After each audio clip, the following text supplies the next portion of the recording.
You're wearing a thrifted jacket, driving a 10-year-old Honda, and the waiter just assumes you can't afford the good wine.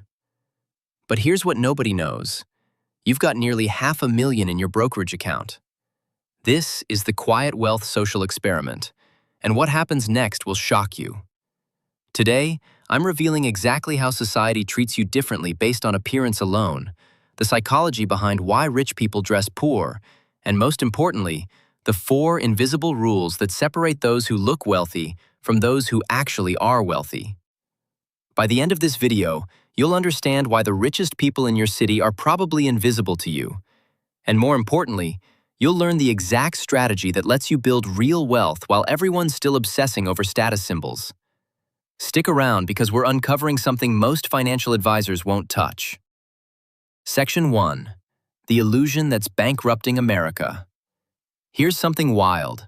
The average American household earning $60,000 spends nearly $12,000 annually on things designed to make them look richer than they actually are.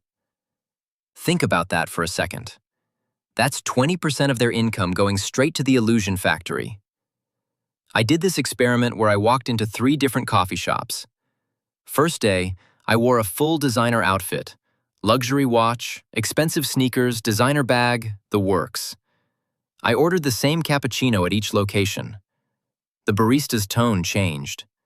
Suddenly, I was getting recommendations for their premium options, genuine smiles, faster service. Nobody questioned whether my card would decline.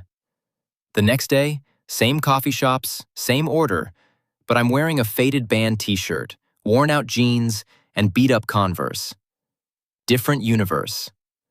One barista literally suggested the cheapest option before I even asked. Another took longer to serve me. Society literally treats you like your net worth is visible on your forehead. This isn't judgment. It's just how our brains work. We're wired to make snap decisions based on appearance because for most of human history, it actually predicted resources. But here's where it gets interesting. Section 2. Why billionaires look broke. Let me tell you about something called the millionaire next door effect. In the 1990s, researchers studied actual millionaires, and they found something shocking. The wealthiest people weren't driving Ferraris or wearing Rolexes. Most were driving practical cars, wearing ordinary clothes, shopping at regular stores. Warren Buffett still lives in the same house he bought in 1958 for $31,500. That's not forced humility. That's intelligence. When you understand compound interest, you realize every dollar spent on a status symbol is a dollar that won't turn into $10 in 20 years. I interviewed this guy named Marcus who owns 3 apartment buildings. His net worth is probably around $2.5 million. You know what he drives? A 2015 Toyota Camry. You know what he wears? Costco clothes. And here's the kicker. People constantly ask him for money advice, not realizing he's probably wealthier than 95% of the people they know. The psychology is simple. Real wealth builds slowly through unsexy decisions, and those decisions require resisting the urge to broadcast what you have. The moment you start flexing, you've already started spending money you should have invested. Section 3. The invisible wealth hierarchy you never noticed. There are essentially 3 layers of people you encounter every day, and you probably can't tell them apart just by looking. On the bottom, you've got people who earn decent money but spend everything trying to look wealthy. They're the ones with the luxury car payment, designer clothes on credit, and constant financial stress. In the middle, you've got people who have some money but hide it deliberately. They drive reliable used cars, wear quality basics that last years, and invest aggressively. On the top, you've got the genuinely wealthy people who've been building for decades. They look almost identical to the middle group because they're smart enough to know that displaying wealth is literally just showing people where to rob you. I did this experiment in my neighborhood. I identified 3 neighbors I knew had significant wealth through property records and public information. One guy, Derek, always wore the same 3 shirts. Another woman, Patricia, shopped exclusively at outlet malls. The third person, James, still had a flip phone. These weren't poor people masking as rich. These were rich people masking as normal. And you know what? They all had something in common. None of them cared what anyone thought. Section 4. The Wealth Visibility Tax. What most people don't calculate. Let's get mathematical for a second because this is where it gets real. Let's say you decide to flex on Instagram with a $2,000 designer handbag. That $2,000, invested in a simple index fund averaging 10% returns annually, would become approximately $12,900 in 30 years. That's not $2,000 you spent. That's over $12,000 in future wealth you eliminated. Most people never do this math, which is exactly why they stay broke. According to research on consumer behavior, the average person in developed countries spends between 5 and 15% of their income on status symbols. For someone making $50,000 a year, that's $2,500 to $7,500 annually. Over a career, that's between $150,000 and $450,000 in foregone wealth building. I tested this with actual people. I asked a group to calculate what their weekly luxury coffee runs would become in 30 years. One guy, earner of $70,000 annually, buying a $5 coffee daily, realized he was looking at nearly $250,000 in lost compound growth. He started making coffee at home the next day.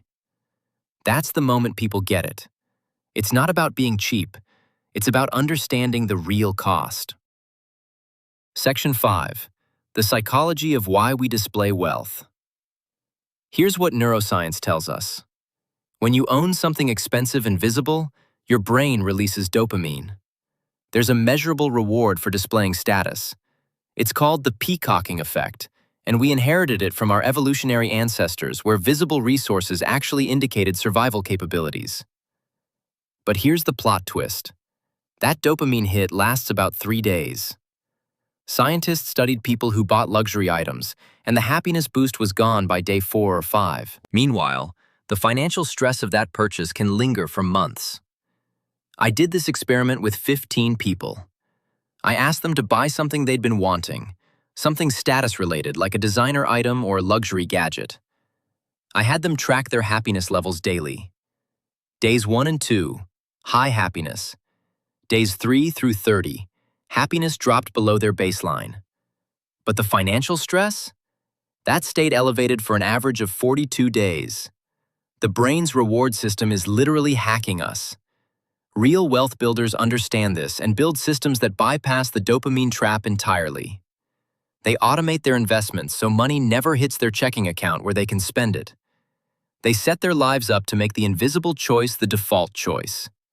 Section 6. How quiet wealth actually builds. The system nobody talks about. This is where it gets practical. There are exactly 4 behaviors that separate quiet wealth builders from everyone else. And I'm going to walk you through them. First is automation. You never see the money. Second is compounding. You stay invested long enough for mathematics to do the heavy lifting. Third is invisibility. You dress and act like you have less than you do. And fourth is consistency. You do boring things repeatedly for decades. That's it. That's the formula. I tracked this with someone named Alex who made $90,000 a year. He automated 50% of his income into index funds the moment his paycheck hit his account. On paper, he was living on $45,000 a year, so he adjusted his lifestyle accordingly. No flashy purchases. No need to impress. Boring clothes. Reliable car. Fast forward 12 years, and Alex had accumulated around $800,000 in invested wealth, while most of his peers at similar income levels had maybe $100,000. The difference wasn't intelligence or luck. It was that he understood the system. Every dollar spent on status was a dollar that couldn't compound. Every year of consistency added thousands in compound returns. Most people get overwhelmed by this and do nothing. Smart people just pick one thing, automation, and let the system work. By the way, something that lines up really well with everything we just covered. There's a program a lot of people in the wealth building space have been talking about called the Dubai Wealth Secret. It goes deep into the psychological and strategic side of building wealth that most people in Western countries never get exposed to. It's not your typical finance advice. It's more about the mindset frameworks and hidden wealth angles that people at the top actually use. I'll drop the link in the description if you want to check it out. No pressure, just worth a look if today's video clicked for you. Section 7. The social cost, and why you should accept it.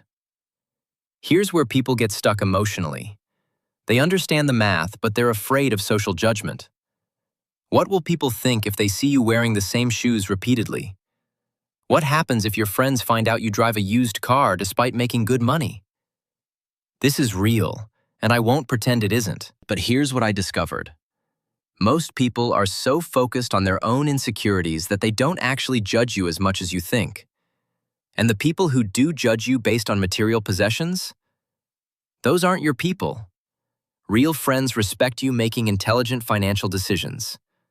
Real opportunities come from people who recognize financial intelligence, not status displays. I tested this socially.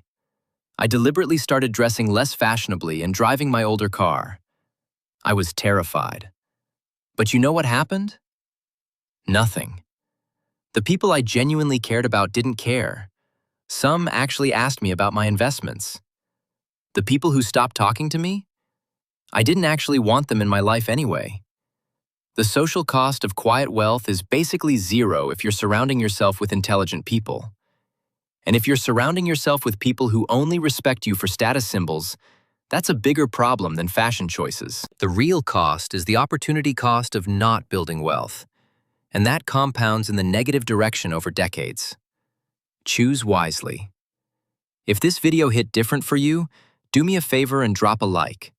It helps more people find this content who actually need it. And if you want to go deeper on the wealth psychology we talked about today, the link to the Dubai Wealth Secret is in the description and pinned in the first comment. It's one of the more eye-opening things I've come across in this space.